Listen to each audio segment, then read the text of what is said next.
എന്റെ തുളസി കതിർ. രചന മിഴി മാധവ്. അവതരണം ഷാഹുൽ മലയിൽ. എഡിറ്റിംഗ് ഷിരീജ് പൂനൂർ. ഈ നഴിച്ച മഴ ഇതപ്പോ തീരുവെന്തോ. സമയവും വൈകി. വാച്ചിലേക്ക് നീക്കൊണ്ടവൻ ഈർഷ്യയോടെ പറഞ്ഞു. ഈ എഴുത്തുകാർ എന്ന് കണ്ടിട്ടാ മഴ ഇതിന് മാത്രം പുകഴ്ത്തിയതെന്ന്. പ്രണയം ഉണ്ടെങ്കിൽ അവിടെ ഒരു മഴയുണ്ടാവും ഉറപ്പ്. എന്ത് കോപ്പാണോ എന്തോ.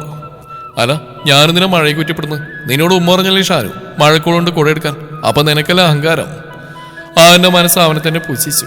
ഇത് ഇഷാൻ മുഹമ്മദ് അലി. ഇരുനിറത്തേക്കാൾ അല്പം കൂടി നിറവും പൂച്ചക്കണ്ണുകളും തിങ്ങി നിറഞ്ഞ മുടിയൊക്കെയുള്ള ഒരു കൊച്ചു സുന്ദരൻ. ഇപ്പൊ +2 പഠിക്കുന്നത്. സ്കൂൾ ലീഡറാണ് ആള്. ഇത്രയൊക്കെ പോരെ പെൺകുട്ടികളുടെ ആരാധനാ കഥാപാത്രമാവാൻ. ഇച്ചുവും തന്നെ നോക്കുന്ന പെൺകുട്ടികളെ നിരാശരാക്കാതെ ഒരു ചിരി സമ്മാനിക്കാറുണ്ട്. പക്ഷെ ആള് കോഴിയൊന്നല്ല കേട്ടോ. പേര് കേട്ട ബിസ്മില്ല മാൻഷനിലെ ഏറ്റവും ഇളയ പുത്രൻ. ബഷീർ മുഹമ്മദ് അലിക്കും ഭാര്യ ഫാത്തിമ ബീവിക്കും 3 മക്കളാണ്. അതിൽ ഇളയ മകനായ മുനീർ മുഹമ്മദ് അലിയുടെയും ഭാര്യ അൻസല മുനീർ അലിയുടെയും 2ാമത്തെ പുത്രനാണ് ഇഷാൻ. പേരക്കുട്ടികളിൽ ഏറ്റവും ഇളയനായതുകൊണ്ട് തന്നെ ഉപ്പുപ്പാന്റെയും ഉമ്മുമാന്റെയും പുന്നാരക്കുട്ടിയാണ് ഇച്ചു.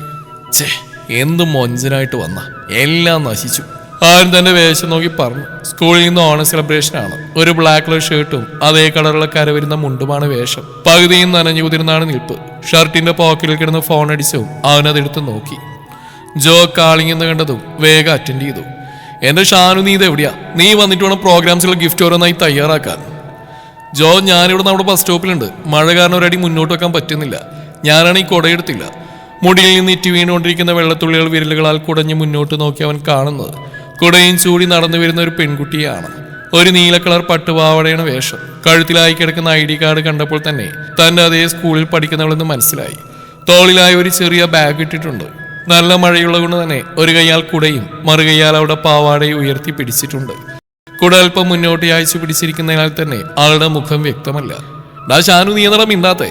ഞാൻ വന്നാ മതിയോ? ജോയുടെ ശബ്ദമാണ് അനുഭവത്തിലേക്ക് കൊണ്ടുവന്നത്. പടച്ചോന്, ഞാൻ അവളെ തന്നെ ഇത്രയും നേരം നോക്കിയിരിക്കായിരുന്നോ? എന്താ ജോ, നീ എന്ന് പറഞ്ഞാൽ കേട്ടില്ല. എടാ, ഞാൻ കോടയും കൊണ്ട് അങ്ങോട്ട് വരട്ടേന്ന്. എല്ലാം റെഡിയാക്കണ്ടേ, സമയം കുറവാ. മാത്രമല്ല ഡേവിഡ് സാർ നിന്നിപ്പോ ഒന്ന് തിരക്കിയിട്ട് പോയതേ ഉള്ളൂ. നീ ടെൻഷൻ എടുക്കാ ജോ, ഞാൻ എത്തി. നമ്മുടെ സ്കൂളിൽ ഒരു കുട്ടി വരുന്നുണ്ട്, ഞാൻ നിന്റെ ഒപ്പം എത്തിക്കോളാം. ജോ തിരികെ എന്തെങ്കിലും പറഞ്ഞ മുന്നേ അവൾ കോള് കട്ട് ചെയ്തു.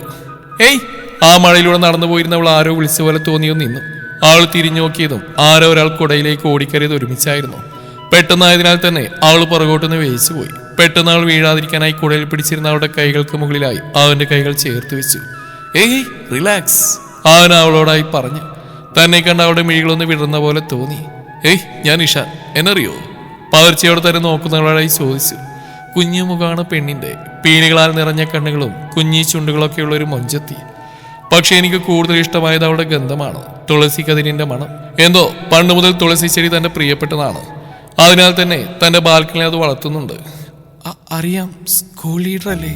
പെട്ടെന്ന് ഞെട്ടിയതുകൊണ്ടോ എന്തോ വല്ലാതെ വിൽക്കുന്നുണ്ടായിരുന്നു അവൾ. അതെ, എന്നെ കൂടി ഒന്ന് സ്കൂളിലാക്കിയേക്ക്. ഇപ്പൊ തന്നെ വൈകി. ഞാനാണ് ഈ കുട കൊണ്ടുവന്നിട്ടില്ല. ചെന്നിട്ട് കുറച്ച് ജോലിയുണ്ടേ. എന്നെ നിർത്താനുള്ള സംസാരം കേട്ട് കണ്ണു വീഴ്ച നിൽക്കുന്ന പെണ്ണിനെ കണ്ട് ചിരി വരുന്നുണ്ടായിരുന്നു എനിക്ക്. ഒന്ന് സഹായിക്കടോ. അതിനവൾ ചെറുതായി തലകുലുക്കിക്കൊണ്ട് നടക്കാൻ തുടങ്ങി. എന്തോ അവളുടെ കൂടെ നടക്കുമ്പോൾ മനസ്സിൽ വല്ലാത്തൊരു സന്തോഷം തോന്നുന്നുണ്ടായിരുന്നു. പെണ്ണാണെങ്കിൽ എന്നെ ഒഴികെ ബാക്കി എല്ലായിടത്തും പെടസിലോടെ കണ്ണുകൾ പായിക്കുന്നുണ്ട്. തുളസി കതിര് എത്രയിലാണ് പഠിക്കുന്നത്? അതിനവൾ പുരികം ചുളിച്ചുകൊണ്ട് എന്നെ നോക്കി. എന്തോ നോക്കുന്നേ? എന്നോട് പേരൊന്നും പറഞ്ഞില്ലല്ലോ. അതാ ഞാൻ തന്റെ മുടിൽ ചൂടിയിരിക്കുന്ന പോലെ തുളസി കതിരെന്ന് വിളിച്ചത്. നന്നായിട്ടില്ലേ? അല്ല, അത് പറഞ്ഞപ്പോഴോർത്ത്, സാധാരണ പെൺകുട്ടികൾ ഇന്നത്തെ ദിവസം മുല്ലപ്പൂല്ലേ ചൂടുന്നേ. താനെന്താ വെക്കാത്തെ? ശരിക്കും പറഞ്ഞാൽ അവന്റെ സംസാരം കേട്ട് അവൾക്ക് ശരിയാണ് വന്നത്. എവിടെയോ തുടങ്ങി എവിടെയോ നിർത്തും. ഇതുപോലെ സംസാരിക്കുന്ന ആളായിരിക്കുമെന്ന് സ്വപ്നത്തിൽ പോലും വിചാരിച്ചില്ല. എടോ, താനെന്താ മിണ്ടാത്ത? ജൊരു മറുപടിയാ. ഞാൻ അലങ്കൃത, ന്യായത്തിൽ പഠിക്കുക. ആളുടെ പതിഞ്ഞ സംസാരങ്ങളിൽ പുഞ്ചിരി വിരിച്ചു. എന്റെ തുളസിക്കെതിരെ ഞാൻ അതല്ല. അപ്പോഴേയും ജോബിന്റെ അടുത്തെത്തിയിരുന്നു. എത്ര നേരം ഷാനു നിന്നെ നോക്കുന്നു, വായ്പ തന്നെ വൈകി. ആവും പറഞ്ഞ് അവനെ കൈ പിടിച്ച് വേഗം നടന്നു. ഇച്ചുവിന് അവളോട് സംസാരിക്കാനുള്ള സമയം പോലും കിട്ടിയില്ല. ഇടയ്ക്കിടയ്ക്ക് തിരിഞ്ഞു നോക്കി പോകുന്നവനെ ഒരു ചിരിയോടെ നോക്കിക്കൊണ്ട് അവൾ ക്ലാസ്സിലേക്ക് നടന്നു. ക്ലാസ്സിൽ അത്തപ്പൂക്കൾ ഇടുന്നതിന്റെ ബഹളം കേട്ടുകൊണ്ടാണ് അവർ ക്ലാസ്സിലേക്ക് കയറിയത്. മച്ചാ, പൊളിച്ചല്ലോ ഇന്ന്. ഇനി നമ്മളെയൊക്കെ ആര് നോക്കാൻ? സകല എണ്ണത്തിനെ കണ്ട് നിന്നിലായിരിക്കും. ഫ്രണ്ടായി വിപിൻ പറയുന്ന കേട്ടിച്ചു ചിരിച്ചു. നീ ചിരിക്കുന്നു വേണ്ട, സംശയമുണ്ട്. ഇനി ക്ലാസ് മൊത്തം കണ്ണോടിച്ചേ. കണ്ടോ, എല്ലാത്തിനെയും കണ്ട് നിന്നില്ല. നമ്മുടെ ക്ലാസ്സിൽ ഇത്രയും പിടക്കോടികളുണ്ടെന്ന് ഞാൻ ഇപ്പോഴാണ് അറിയുന്നത്. ജോ കൂടെ പറഞ്ഞ് അവൻ ക്ലാസ് മൊത്തം നോക്കി. അവൻ നോക്കുന്ന കണ്ടതും ചിലർ പിടച്ചിലോടെ കണ്ണു മാറ്റി. മറ്റുള്ളവർ അവനെ നോക്കി ഇളിച്ചു കാണിച്ചു. അത് കണ്ടതും അവനും ചിരിച്ചു പോയി. പക്ഷെ അപ്പോഴെല്ലാം അവന്റെ മനസ്സിൽ ആ തുളസി കതിന്റെ മുഖം മിഴിവോടെ നിന്നു. ഓണപരിപാടികൾ ഓരോന്നായി മുന്നേറിക്കൊണ്ടിരുന്നു. ഇടയിൽ വിപിനെയും ജോയലിനെയും കൂട്ടി അത്തക്കളം കാണാനെന്ന പേരിൽ 9ാം ക്ലാസ്സിന് മുന്നിലൂടെ വട്ടം കറങ്ങിയെങ്കിലും അവന് തുളസിക്ക് അതിനെ കാണാൻ സാധിച്ചില്ല. പക്ഷെ ഓണസദ്യ വിളമ്പാൻ നിൽക്കുമ്പോൾ കൂട്ടുകാരുമൊത്ത് ഓരോന്ന് പറഞ്ഞിരിക്കുന്ന പെണ്ണിനെ അവനൊരു മിന്നായം പോലെ കണ്ടിരുന്നു. അത്രയും നേരം അനുഭവിച്ച വീർപ്പുമുട്ടൽ മാറിയതുപോലെ തോന്നി അവന്. എനിക്ക് അവളോട് തോന്നിയ വികാരം എന്താണ്? അവന്റെ മനസ്സ് അവനോട് തന്നെ ചോദിച്ചുകൊണ്ടിരുന്നു. പിന്നീട് അവൾ അവന് കാണാൻ സാധിച്ചില്ല. പിന്നീടുള്ള 10 ദിവസം അവന് 10 യുഗങ്ങൾ പോലെ ആയിരുന്നു. ഈ ദിവസത്തിനിടെ അവൻ മനസ്സിലാക്കി ആ തുളസിക്കതിർ അവന്റെ കൽബ് കീഴടക്കിയെന്ന്. പടച്ചോനെ, ആ മൊഞ്ചത്തിൽ നിന്ന് എനിക്ക് എന്റെ മണവാട്ടിയായി തന്നേക്കണേ. വെക്കേഷൻ കഴിഞ്ഞ് സ്കൂളിലേക്ക് പോകാൻ വല്ലാത്തൊരു ഉത്സാഹം തോന്നി. എന്റെ പെണ്ണിനെ ഒന്ന് കാണാൻ പറ്റണമെന്ന് മാത്രമാണ് പടച്ചവനോട് പ്രാർത്ഥിച്ചത്. അന്ന് ഇന്ന് അതേ സ്റ്റോപ്പിൽ അവന്മാരെയും കൂടി കാത്തുനിന്നു. ആ ഒരു കാര്യം തിരക്കെങ്കിലും പിന്നെ പറയാന്ന് പറഞ്ഞു. കുറച്ചു കഴിഞ്ഞപ്പോൾ കണ്ടു യൂണിഫോം ധരിച്ച് ബാഗും തൂക്കി വരുന്നവളെ. ഒരു ചെറിയ പൊട്ടല്ലാതെ മറ്റു ചമങ്ങളൊന്നും ആ മുഖത്തില്ല. അവളുടെ ചുരുണ്ട മുടി ഇരുവശത്തേക്കും വാങ്ങിയ ബാൻഡ് കൊണ്ട് കെട്ടിവെച്ചിട്ടുണ്ട്. അത് കടലിലെ ഓളങ്ങൾ പോലെ കിടക്കുന്ന കാണാൻ വല്ലാത്തൊരു ഭംഗിയാണ്. അവൻ മതിവരാതെ അവളെ നോക്കി നിന്നു. ഇടക്ക് മുഖമുയർത്തി നോക്കി അവളും കണ്ടു തന്നിൽ തന്നെ മിഴികൾ ഉറപ്പിച്ച് നിൽക്കുന്ന ആ പൂച്ച കണ്ണുള്ളവനെ. അവനെ കണ്ട ആദ്യം ഒന്ന് പതറിയെങ്കിലും പിന്നെ അവനെ നോക്കിയതും ചിരിച്ചു. ഉഫ്! നെഞ്ചിൽ കൈവച്ചുകൊണ്ട് പുറകോട്ടാഞ്ഞവനെ ജോയും വിപിയും പിടിച്ചു. മതി വിളിച്ച്, അത് ക്ലാസ്സിലെത്തി കാണും. വിപിൻ പറഞ്ഞപ്പോൾ അവൻ പിന്നെയും തന്നെ മാസ്റ്റർ പീസ് വിളിച്ചു. അയ്യേ, ചിരി നോക്കി. അപ്പൊ മോനെ ഷാനു, വരിയെല്ലാം പോരട്ടെ. എവിടെ വെച്ച്, എങ്ങനെ, വേഗം പറഞ്ഞു. അവനൊരു ചിരി നൽകിക്കൊണ്ട് അവനവളെ കണ്ടതിലെല്ലാം പറഞ്ഞു. എല്ലാം കേട്ടതും ജോയും വിപിയും പരസ്പരം മുഖത്തേക്ക് നോക്കിക്കൊണ്ട് തലയാട്ടി ചിരിച്ചു. അപ്പൊ അതാണല്ലേ നീ പൂക്കളം കാണാനെന്ന് പറഞ്ഞ് 9ാം ക്ലാസ്സിന് മുന്നിലൂടെ വട്ടം കറങ്ങിയത്? അമ്പട കള്ള ഷാനു കുട്ട. വിപിന്റെ സംസാരം കേട്ട് ഷാനു ചമ്മലോടെ ചിരിച്ചു. എന്റെ കർത്താവേ, ഇനി ചത്താലും വേണ്ടില്ല നിന്റെ അവിഞ്ഞ മുഖം കാണാൻ സാധിച്ചല്ലോ. ഒന്ന് പോടാ. കളിച്ചിരിയോടെ അവർ ക്ലാസ്സിലേക്ക് നടന്നു. അന്ന് വൈകുന്നേരത്തിന് മുമ്പ് തന്നെ ജോയലും വിപിനും ഷാനുവിന്റെ മൊഞ്ചത്തിയുടെ ഫുൾ ഡീറ്റെയിൽസ് ഒപ്പിച്ചു. ഷാനു, നീ എല്ലാം ആലോചിച്ചല്ലേ? പ്രോബ്ലംസ് ഒരുപാടുണ്ടാവും. ആദ്യം അവൾ നിന്റെ ഇഷ്ടം സ്വീകരിക്കണം. ഇനി അഥവാ അവൾ സ്വീകരിച്ചാലും നിങ്ങൾ രണ്ടുപേരുടെയും ഫാമിലി എല്ലാം അറിഞ്ഞു വെച്ചുകൊണ്ട് എങ്ങനെയാണാ? എനിക്കറിയാം, പക്ഷെ എനിക്ക് അവളെ മനസ്സിൽ നിന്ന് പറിച്ചറിയാൻ പറ്റില്ല. പിന്നെ എന്റെ ഫാമിലി അവരെ സമ്മതിപ്പിക്കാൻ എനിക്കറിയാം. പക്ഷെ ഷാനു ഒരു സാധാ കുടുംബമല്ലടാ. പലർക്കും നടത്തി ജീവിക്കുന്നവരുടെ വീട്ടിൽ നിന്നും പെണ്ണിനെ സ്വീകരിക്കുന്ന നാട്ടിൽ തന്നെ പ്രമാണിമാരായ നിന്റെ വീട്ടുകാർ സമ്മതിക്കുമോ? നമ്മൾ മലയാളികൾ കാണുന്ന ഏറ്റവും വലിയ പ്രശ്നം എന്താ? ജാതി മതം. എത്രയൊക്കെ പുരോഗമനം വന്നെന്ന് പറഞ്ഞാലും ഈ ഒരു കാര്യത്തിൽ എല്ലാവരും മറ്റുള്ളവർ എന്ത് വിചാരിക്കും, എന്തൊക്കെ പറയുന്ന ഓരോ മാതാപിതാക്കളും ചിന്തിക്കൂ. എന്നാൽ നിനക്കിവിടെ മറ്റൊരു പ്രശ്നം കൂടി നേരിടേണ്ടി വരും. ഇരു കുടുംബങ്ങളും തമ്മിലുള്ള അന്തരം. എന്തൊക്കെ പറഞ്ഞാൽ ഇത്രയും വലിയ വീട്ടിലേക്ക് തന്നെ മകളെ അയക്കുമ്പോൾ ആ അച്ഛൻ്റെ മനസ്സിൽ ആശങ്കയുണ്ടാവും.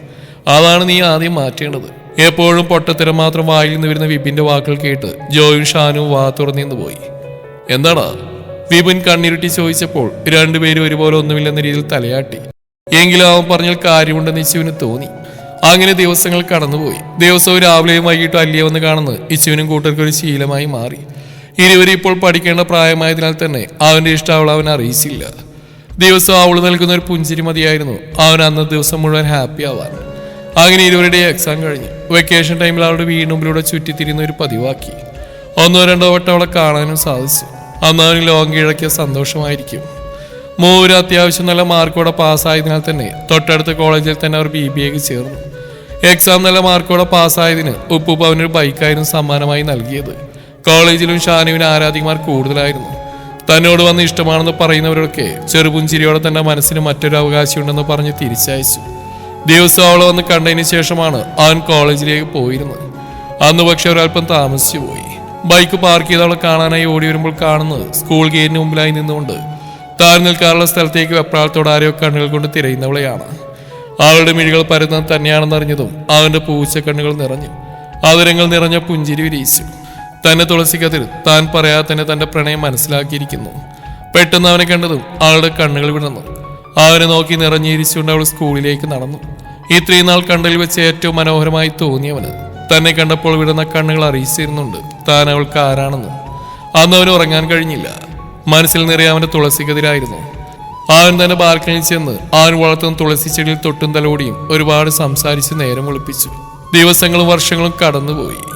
ഇരുവരും പരസ്പരം പറയാതെ കണ്ണുകൾ കൊണ്ട് പ്രണയിച്ചു. അലിയുടെ സ്കൂൾ ജീവിതം അവസാനിച്ചു. ഇച്ചുവിന്റെ അതേ കോളേജിലായിരുന്നു അവൾക്ക് ഡിഗ്രിക്ക് അഡ്മിഷൻ റെഡിയായത്. തുടരും ഈ കഥയുടെ ബാക്കി ഭാഗം നാളെ ഇതേ സമയം.